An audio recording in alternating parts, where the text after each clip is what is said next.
The revelation. The grand dining hall shimmered with morning light.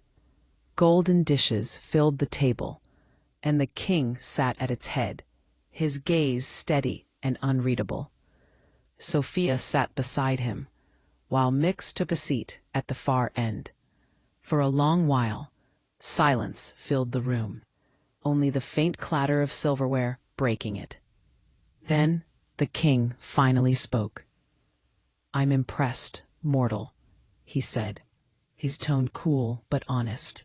"You bested my commander, a feat even few fairies achieve." But his eyes hardened. "It does not change my mind. Sophia carries royal blood. I will not allow my daughter to marry your kind." Mix placed his cup down slowly. "Your Majesty," he said evenly, "if I were also of royal blood, would you allow me to marry your daughter?" The king's lips twitched into a smirk.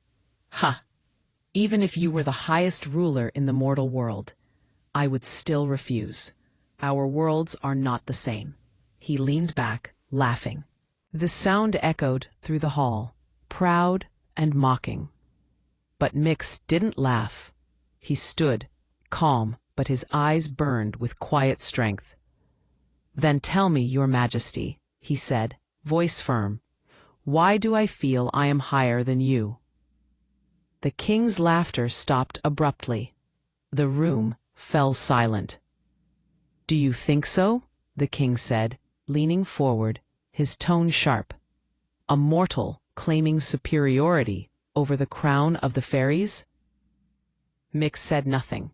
Instead, he reached slowly to his chest, pulled aside the fabric of his shirt, and revealed a faint, glowing crescent mark over his heart. The light shimmered like the moon itself, pure and divine. Gasps filled the room. The queen rose from her chair, eyes wide. The king's eyes widened, the color draining from his face. "That mark," he whispered. Mix met his gaze. "I am Mix, son of Perseus, grandson of Zeus, and heir to the legacy of Olympus." The air trembled with energy, faint lightning flickering around Mix's shoulders as the mark glowed brighter. The king stood slowly, his pride faltering for the first time. "Impossible," he murmured. Sophia looked between them, her heart pounding. "Mix, what are you?" He turned to her, the glow fading as he spoke softly. "I'm not sure anymore. But I think I was never meant to be just mortal." The hall was frozen in silence, the king's eyes wide as the faint glow of Mix's crescent slowly faded beneath his collar. No one spoke, until suddenly the sharp blare of trumpets shattered the stillness. "Announcing the return of Princess Clara," shouted a royal guard. The heavy doors opened, and a rush of golden light spilled through. Princess Clara stepped into the hall, her poise radiant, her presence commanding. She wore a cloak of silver feathers that shimmered like moonlight, a sign of her recent stay in the Silverwing clan's kingdom. "Clara," the queen exclaimed, rising to embrace her. "My daughter, you've returned safely." Clara smiled softly, bowing to her mother and father. "It's good to be home," she said, her gaze scanning the room until it landed on Sophia and Mix standing together.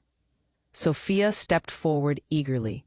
"Sister, this is Mix, my friend and the one who helped me return home." Clara nodded politely, her eyes narrowing just slightly, studying him with quiet curiosity. "You must be brave indeed," she said, voice calm but sharp. "Few men travel through the fairy realm and live to tell the tale." Before Mix could answer, the king clapped his hands once. "Prepare a banquet for Princess Clara's return," he commanded. Servants hurried away to fulfill his order. As the family gathered at the long royal table, the hall filled with the soft murmur of musicians and the aroma of spiced fruits and honeyed bread. The earlier tension had thinned, though not vanished. The king, now more reserved, looked at Mix occasionally, but said nothing of the earlier reveal. His tone toward the young man was strangely civil.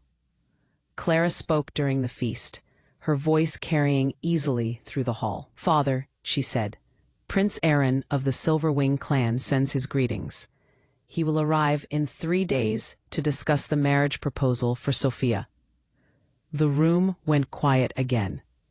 Sophia's hand trembled slightly, but she hid it beneath the table. Mix said nothing. His jaw tightened, eyes focused on his plate. The king nodded slowly. "Very well. We will receive him with honor." Clara noticed the flicker in Sophia's expression. A glance exchanged between her and Mix, but said nothing. Her eyes lingered a moment longer, thoughtful.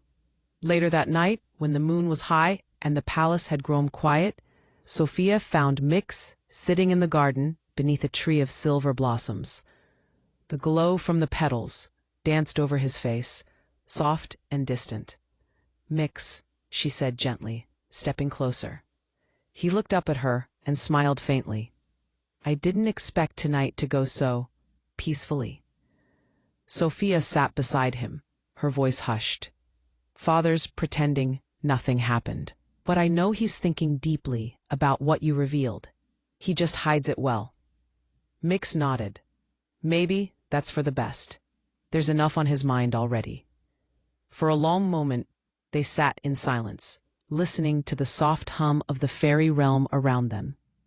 Then Mix took a breath and said quietly, "Sophia, there's something I need to say."